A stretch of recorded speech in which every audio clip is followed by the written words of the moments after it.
Hey everyone, and welcome back to FSI DFS. I am McKinley412, and today we're going to be breaking down the early slate on Draftkings for Thursday. We got a 5-game slate here. We will have a separate video out for the main slate later on in the day, but for now, just this afternoon slate that we're going to be looking at here. No other concerns that we have to be worried about. One note that we do need to make you aware of, this New York Mets versus Colorado Rockies game. Is the first part of a doubleheader. So it will be a 7-inning game here. Let's just dive right into the pitchers. Shane Bieber right up at the top at 10,800. Bieber's clearly the best pitcher on the slate here, but he has had some struggles in the past few games. He's got a 35% strikeout rate on the season, but you can see in his past few games here, it's just started to slowly trickle on down. Detroit, though, is a team that strikes out a lot. They have a 27% strikeout rate against right-handed pitching, which is right behind the San Francisco Giants for the most in the entire league. But his strikeouts are going down, and if you look at his hits against as well, he's averaging around 8 hits allowed per game here. So it is slightly concerning, especially when you're talking about a guy at Bieber's price.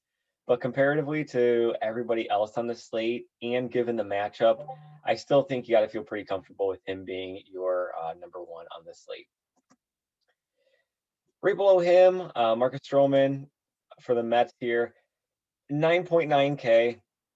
He is nowhere near the strikeout pitcher that like all the typical studs are that are priced up this high.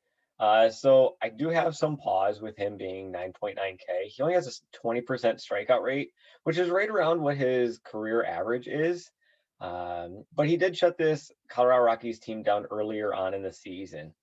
You can see it right here. He went 8 innings, only allowed 1 earned run, and he had only 5 strikeouts. But when you go deep into games, and that's really what Stroman is good at. If he's on a roll, they're going to allow him to pitch pretty deep into the game here.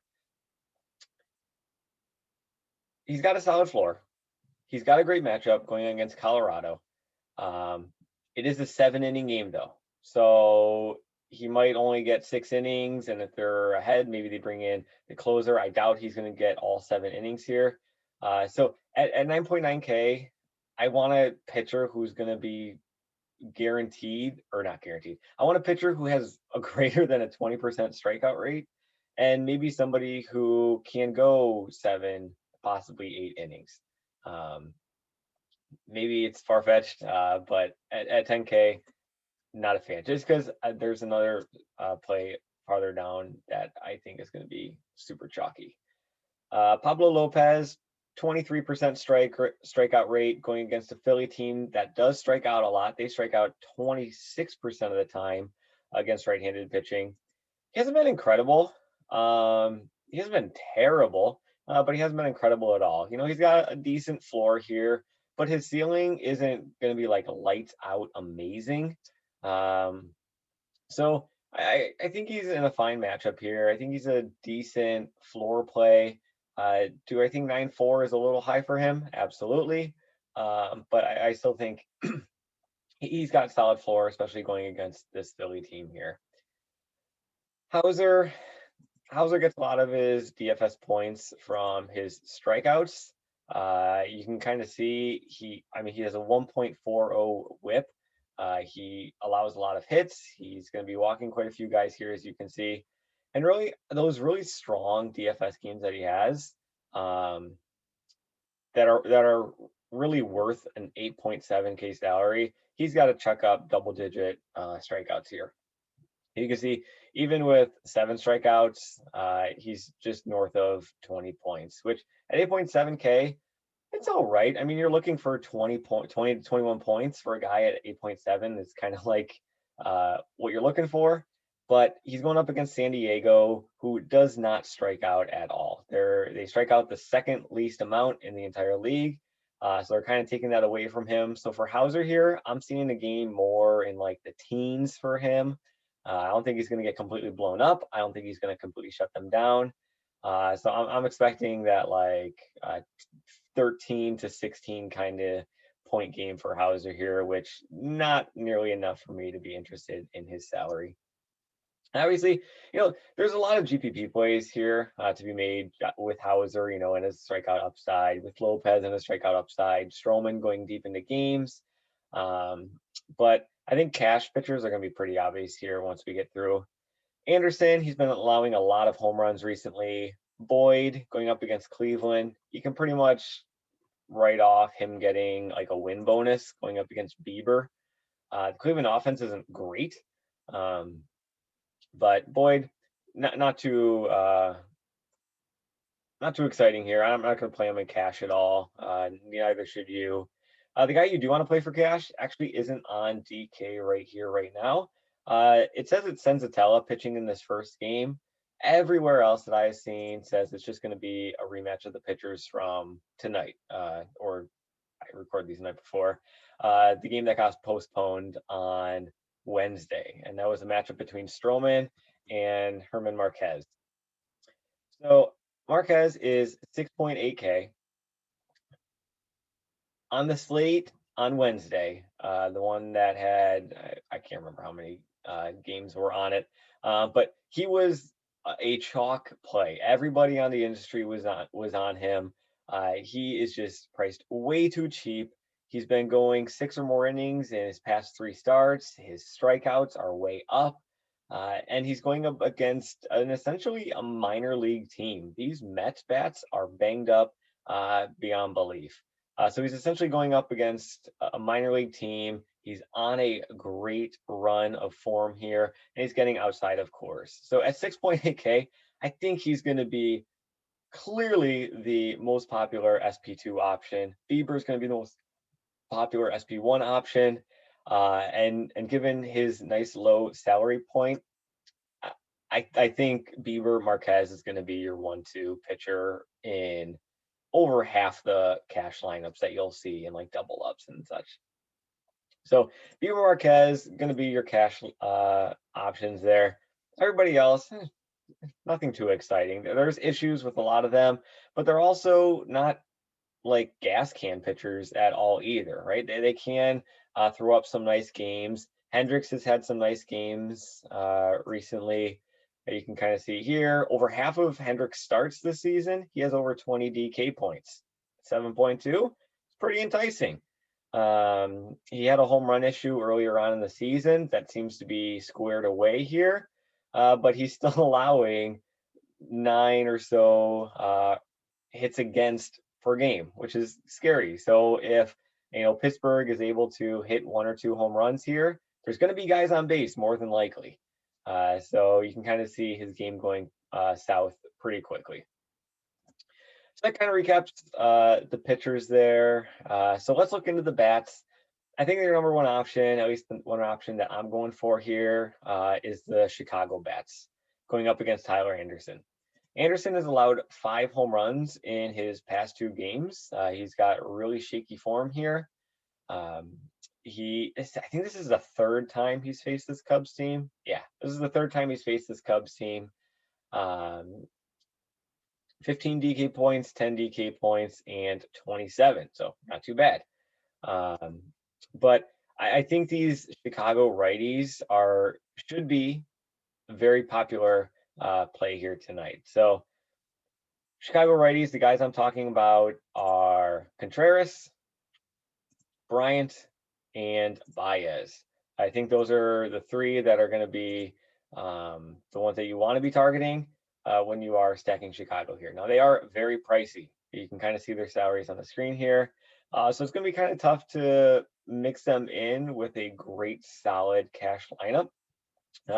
However, like I said, Marquez is a pretty cheap pitcher here. So if we throw in BIEBER, and we then go and throw in Marquez here, we're at 3.2K. We're going to need to find some value on the slate if we do want this to happen. One guy you could look at is at second base, Owen Miller for Cleveland. He's been getting the start past handful of games here. He's min priced. He's going to get that righty-lefty matchup against Boyd. He's had a real rough start to the season. I think he's had 3 games so far. He's only got 1 hit in those 3 games. Yep, 1 hit in those 3 games. So he's a real rough start, but he is still one of the top prospects for Cleveland. I think he's a top 5 prospect for Cleveland. They're really excited for him, and they were really excited when he did make the jump into the league just a couple of games ago. So at min price, you know, he kind of really opens up your salary to kind of do what you want here. So maybe you throw in some of those San Diego bats, who I'm also interested in today. May can throw in some of those San Diego bats as well, but it's going to be tough because if you look at the San Diego bats, they are quite pricey here. Tatis at 6.2, Cronenworth 5.4, 4.7, 4.4, all the way down. So it's going to be tough to kind of jam those guys in as well, but at 3.5K, it's totally possible if you're able to find another one of those big value plays, and you're not concerned about, you know, punting 2 of your spots. Not ideal in cash. I don't recommend it. But if this is the route that you want to go, it's definitely one that you could do. If you want to kind of do a jam, so now it's turn to GPP.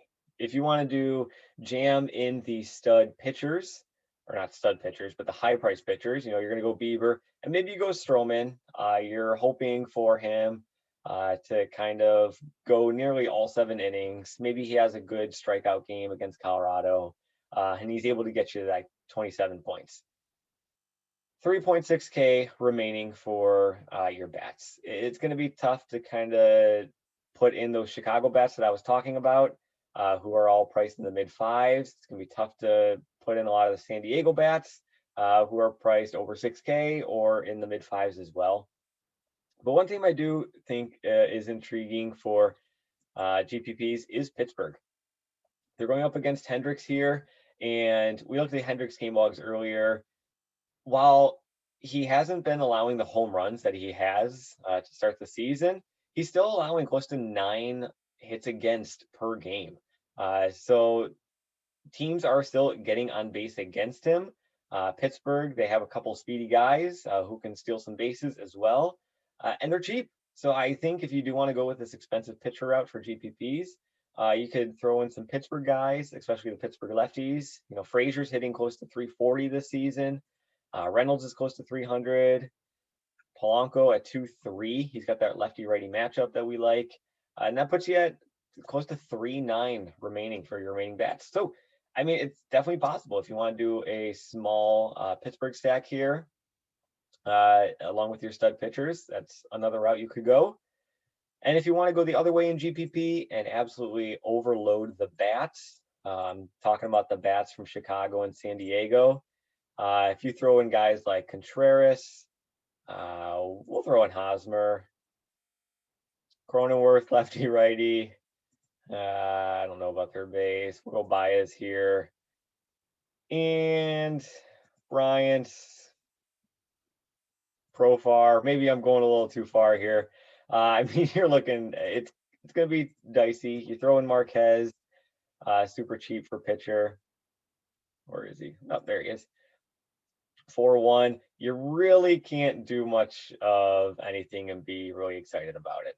The lowest guy I would probably go in GPP would be Hendricks, and you're at 2.6K. It's going to be tough.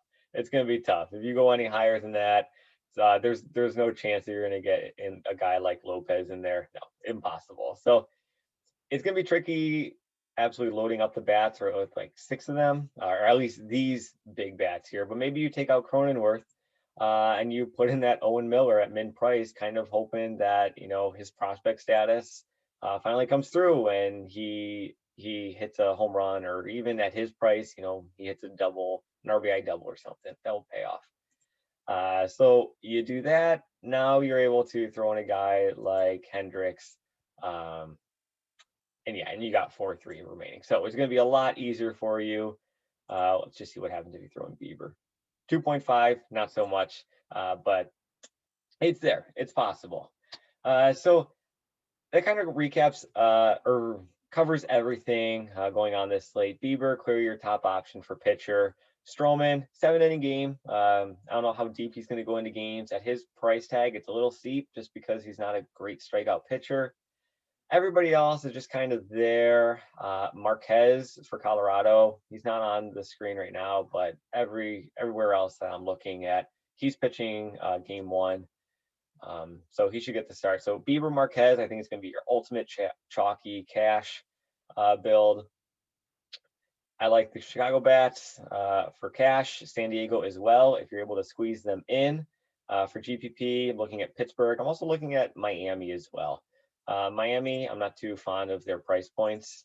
Going against Howard, see, they're pretty expensive for what they provide, but you're going up against Howard, who's not going to go more than 3 innings. It's going to be kind of more of a bullpen start here for Philadelphia, and the Philadelphia bullpen actually is struggling this season. They're a bottom 10 bullpen in terms of ERA and a lot of other analytical stats. So Pittsburgh and Miami, I think, are kind of GPP plays. Chicago and San Diego, your cash plays from there. So thanks for watching. Hit that thumbs up button, drop a comment below. We really do appreciate all the feedback, the comments that you give us. We read them all. Make sure to hop into that other video that will be coming out later in the day today, covering the main slate. So good luck in your contest tonight, and I will see you in the next video.